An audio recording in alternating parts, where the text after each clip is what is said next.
ദൈവനാമത്തിന് മഹത്വമുണ്ടാകട്ടെ. എല്ലാ ആരാധനയും സ്തുതിയും പുകഴ്ചയും പിതാവായി ദൈവത്തിന് യേശുക്രിസ്തു മുഖാന്തരം അർപ്പിക്കുന്നു. കൊളോസ്യ ലേഖനം 3-ാം അധ്യായം 16-ാം വാക്യം. സങ്കീർത്തനങ്ങളാലും സ്തുതികളാലും ആത്മീക ഗീതങ്ങളാലും തമ്മിൽ പഠിപ്പിച്ചും ബുദ്ധി ഉപദേശിച്ചും നന്ദിയോടെ നിങ്ങളുടെ ഹൃദയങ്ങളിൽ ദൈവത്തിന് പാടിയും ഇങ്ങനെ ക്രിസ്തുവിൻ്റെ വചനം ഐശ്വര്യമായി സകല ജ്ഞാനത്തോടും കൂടെ നിങ്ങളിൽ വസിക്കട്ടെ. വചനം ഐശ്വര്യമായി നിങ്ങളിൽ വസിക്കണം. അത് നേരത്തെ ചിന്തിച്ചു. മാത്രം പോരാ, ദൈവത്തിന് കീർത്തനം പാടണം.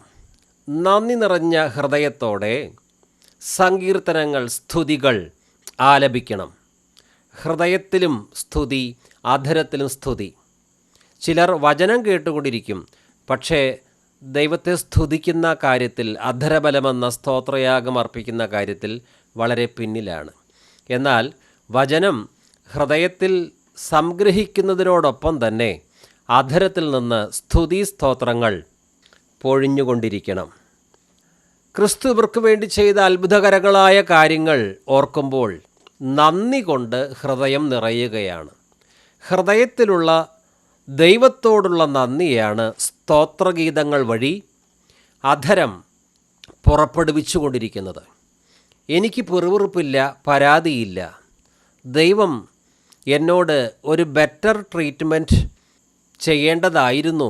മറ്റുള്ളവർക്ക് നല്ല പരിഗണന കൊടുത്തപ്പോൾ എനിക്ക് അത്രയും പരിഗണന കിട്ടിയില്ല. അങ്ങനെ പിറുപിറുപ്പില്ല, പരാതിയില്ല.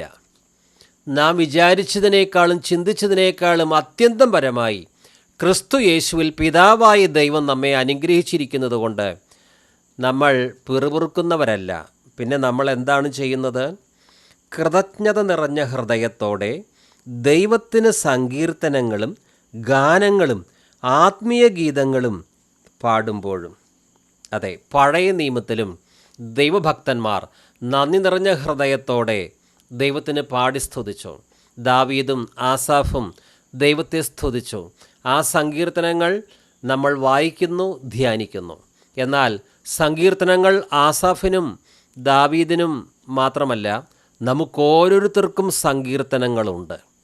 എൻ മനമേ യഹോവയെ വാഴ്ത്തുക, അവിടുത്തെ ഉപകാരങ്ങളൊന്നും മറക്കരുത്. മോശ മരിച്ചു. മോശയെ സ്തുതിക്കുവാനായി ഇസ്രായേൽ മക്കൾ സ്തുതിഗീതം പാടി മോശയുടെ വിഗ്രഹം ഉണ്ടാക്കി വണങ്ങിയില്ല. അബ്രഹാം മരിച്ചു. ഇസ്രായേൽ മക്കൾ അബ്രഹാമിൻ്റെ പ്രതിമയുണ്ടാക്കി.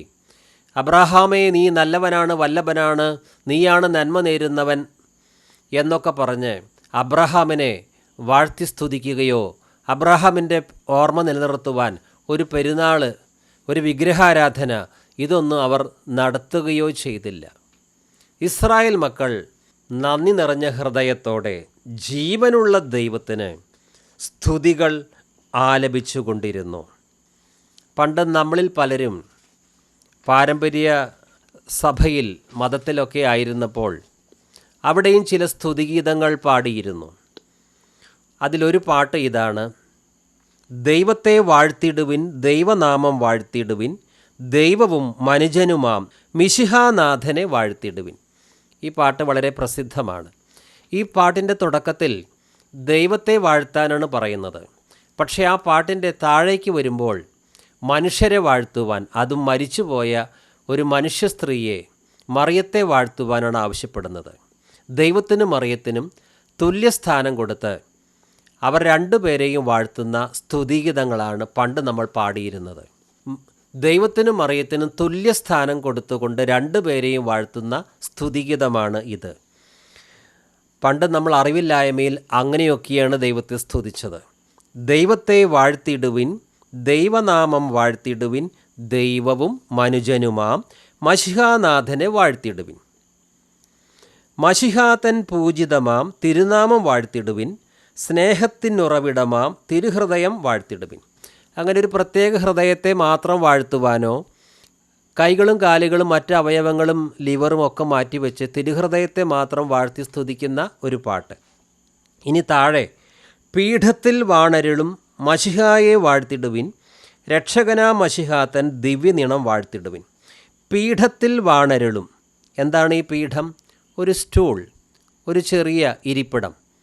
അതിലാരാണ് ഇരിക്കുന്നത്?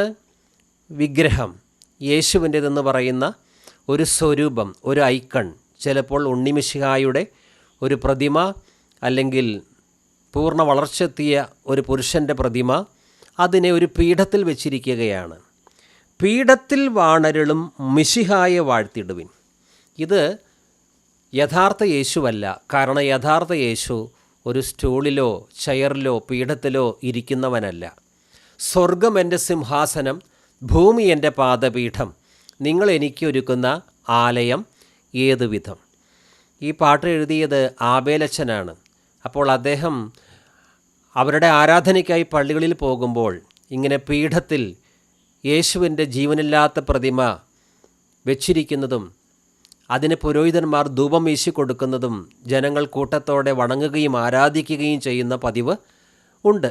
അതൊക്കെ കണ്ടു പരിചയമുള്ള അദ്ദേഹം ദൈവത്തെ സ്തുതിക്കുമ്പോൾ ഇതാ ഇപ്രകാരമാണ് എഴുതിയിരിക്കുന്നത്: പീഠത്തിൽ വാണരുളും മിശിഹായെ വാഴ്ത്തിടുവിൻ. ഏതെങ്കിലും പള്ളിയിലെ ഒരു പീഠത്തിൽ ഇരിക്കുന്ന ഊമവിഗ്രഹം നമ്മൾ ഇനി അതിനെ വാഴ്ത്തുകയില്ല. ദൈവം ആത്മാവാണ്. ആത്മാവായ ദൈവത്തെ എങ്ങനെയാണ് ഒരു പീഠത്തിൽ സ്ഥാപിക്കുവാൻ സാധിക്കുക? ഒരു പ്രതിമയുണ്ടാക്കരുത്, അതിനെ വണങ്ങരുത്, അതിനെ ആരാധിക്കരുത്. അതാണ് 10 കൽപ്പനകളിൽ രണ്ടാമത്തെ കൽപ്പന. എന്നാൽ ഇവിടെ പണ്ട് നമ്മൾ ആരാധിക്കാൻ പോയിരുന്ന പള്ളികളിൽ ആ 2ാം കൽപ്പന പാടെ ഒളിച്ചു വെച്ച് സ്വരൂപവണക്കം പാപമാണ് എന്നുള്ള കാര്യം അറിയാതിരിക്കുവാൻ ഒരു പീഠത്തിൽ യേശുവിൻ്റേതെന്ന് പറയുന്ന ഒരു പുരുഷ പ്രതിമ വെച്ച് അതിനെ വണങ്ങുന്ന പതിവുണ്ടായിരുന്നു. അത് വിഗ്രഹാരാധനയാണെന്ന് നമുക്കറിയില്ല അന്ന്. ഇന്ന് അറിയുന്നത് കൊണ്ടാണ് അത്തരത്തിൽ പീഠത്തിൽ വാണരുളുന്ന പ്രതിമകളെ, യേശുവിൻ്റേതെന്ന് പറയുന്ന പ്രതിമകളെ നാം ഇപ്പോൾ വാഴ്ത്താതിരിക്കുന്നത്. പീഠത്തിൽ വാണരുളും മിശിഹായെ വാഴ്ത്തിടുവിൻ, രക്ഷകനാ മിശിഹാതൻ ദിവ്യനിണം വാഴ്ത്തിടുവിൻ. താഴെ വരനിരയാൽ ഒളി വിതറും ദൈവാത്മാവിനെ വാഴ്ത്തിടുവിൻ, ദൈവത്തിൻ മാതാവാം കന്യാമേരിയെ വാഴ്ത്തിടുവിൻ.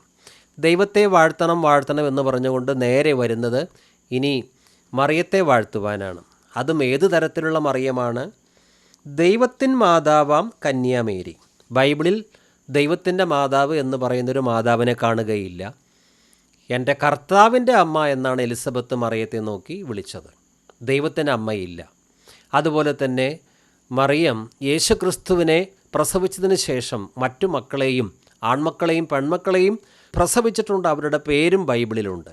അതുകൊണ്ട് നിത്യകന്യകയായ ഒരമ്മ, ആ അമ്മയെ വാഴ്ത്തുമ്പോൾ അത് യേശുക്രിസ്തുവിൻ്റെ അമ്മയുമായി യാതൊരു ബന്ധവുമില്ലാത്ത മറ്റൊരമ്മയാണ്.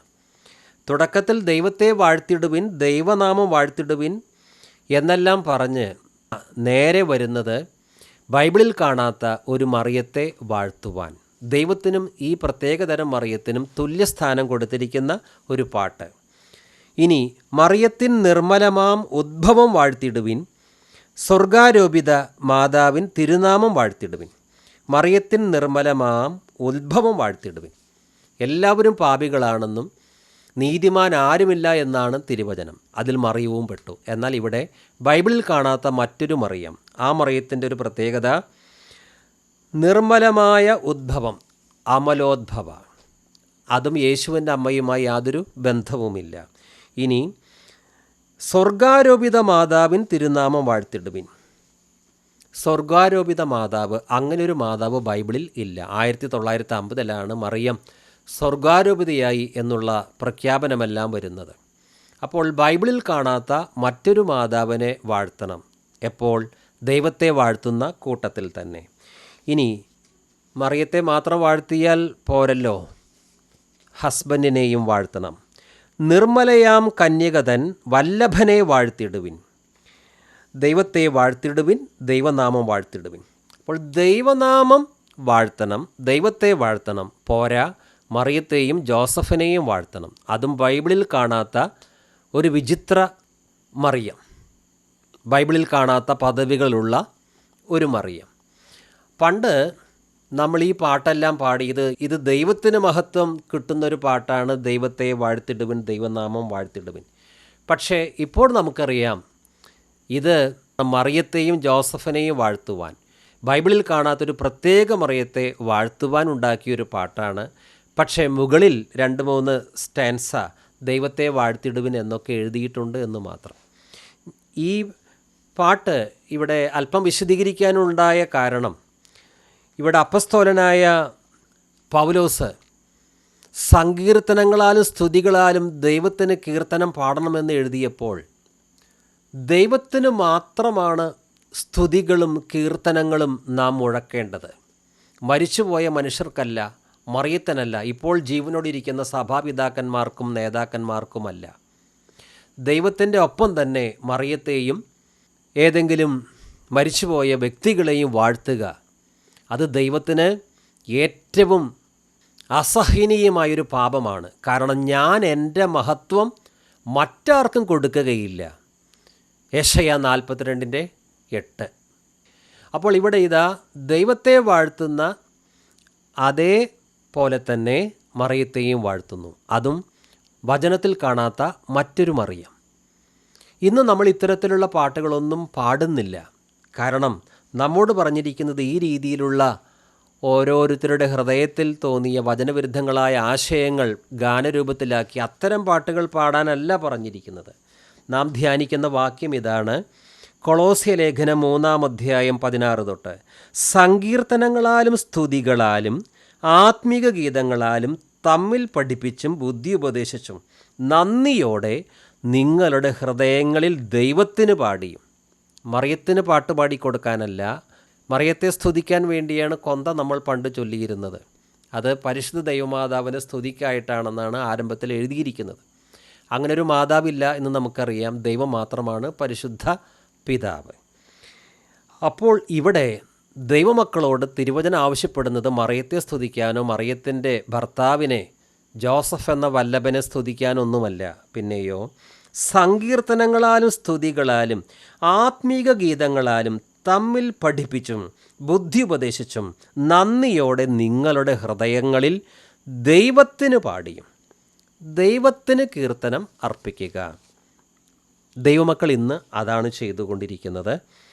കൊളോസ്യ ലേഖനം 3:16 സങ്കീർത്തനങ്ങളാലും സ്തുതികളാലും ആത്മീക ഗീതങ്ങളാലും തമ്മിൽ പഠിപ്പിച്ചും ബുദ്ധി ഉപദേശിച്ചും നന്ദിയോടെ നിങ്ങളുടെ ഹൃദയങ്ങളിൽ ദൈവത്തിന് പാടിയും ഇങ്ങനെ ക്രിസ്തുവിൻ്റെ വചനം സമൃദ്ധമായി സകല ജ്ഞാനത്തോടും കൂടെ നിങ്ങളിൽ വസിക്കട്ടെ. ക്രിസ്തുവിൻ്റെ വചനം സമൃദ്ധമായി നിങ്ങളിൽ വസിക്കട്ടെ. ദൈവത്തിൻ്റെ വചനം എല്ലാവരുടെയും ഹൃദയത്തിൽ സമൃദ്ധമായി വസിക്കുന്നില്ല. കാരണം അവർ ദൈവത്തിൻ്റെ വചനത്തിന് കാര്യമായി സ്ഥാനം കൊടുക്കുന്നില്ല. മറിയം, മാർത്ത, ആ 2 സഹോദരിമാരുടെ ഭവനത്തിലേക്ക് യേശു വന്നു. മറിയത്തിന് വചനത്തിൻ്റെ പ്രാധാന്യം അറിയാം. യേശു വചനത്തിൻ്റെ ഉറവിടമാണ്. വചനമായവൻ വചനം പറയുമ്പോൾ മറിയം ആ പാദപീഠത്തിലിരുന്ന് വചനം കേൾക്കുന്നു. പക്ഷേ മാർത്തയ്ക്ക് ഈ ദൈവവചനത്തിൻ്റെ, ക്രിസ്തുവിൻ്റെ വചനത്തിൻ്റെ പ്രാധാന്യം അത്ര തന്നെ അറിഞ്ഞുകൂടാ. അവൾ വീട്ടിലെ മറ്റു പല കാര്യങ്ങൾക്കുമായി ജോലിക്കായിട്ട് തന്നെയാണ് പോയത്. തദ്ഫലമായി മാർത്ത മാർത്ത, നീ പല കാര്യങ്ങളാൽ ആകുലചിത്തയായിരിക്കുന്നു. അവളുടെ ടെൻഷൻ വർദ്ധിച്ചു. എന്നാൽ വചനം ക്രിസ്തുവിൻ്റെ പാദപീഠത്തിലിരുന്നു കൊണ്ട് കേട്ട് അത് ഹൃദയത്തിൽ സമൃദ്ധമായി സംഗ്രഹിക്കുന്ന മറിയം എത്ര സ്വസ്ഥതയുള്ളവളാണ്. വചനത്തോട് ഇന്ന് വിശ്വാസികൾക്ക് തന്നെ പല സമീപനമാണ്. ഇതിൻ്റെ വില പലരും മനസ്സിലാക്കിയിട്ടില്ല. ആ വാക്യത്തിൽ പറയുന്ന ആശയം തന്നെയാണ് എഫേസ്യർ 5:19 നമ്മോട് പറയുന്നത്. സങ്കീർത്തനങ്ങളാലും ഗാനങ്ങളാലും ആത്മീയ ഗീതങ്ങളാലും പരസ്പരം സംഭാഷണം ചെയ്യുവിൻ, ഗാനാലാപങ്ങളാൽ പൂർണ്ണ ഹൃദയത്തോടെ കർത്താവിനെ പ്രകീർത്തിക്കുവിൻ. യാക്കോബ് 5:13 നിങ്ങളുടെ ഇടയിൽ